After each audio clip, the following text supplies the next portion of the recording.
నేను ఇలా ఉండడానికి కారణం మా రివాన్ష్ అనమాట. ఏంటో ఈ వీడియో లాస్ట్ వరకైతే చూసేయండి. నిజంగా ఇలాంటి కొడుకులుంటారు కదా!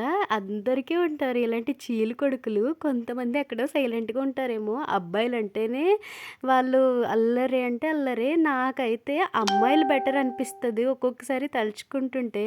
నిజంగా అమ్మాయిలైతే సైలెంట్‌గా ఉంటారు. మంచిగా ఆడుకుంటారు. మళ్ళీ మంచిగా చూసుకోవచ్చు.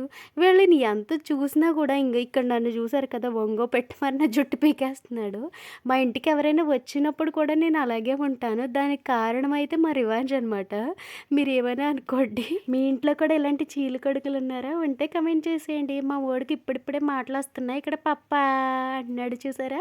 వాడి మౌత్ ఎక్స్‌ప్రెషన్స్ పప్పా, అమ్మ, తాత అన్నీ వస్తున్నాయి. కొంచెం కొంచెం మాటలు.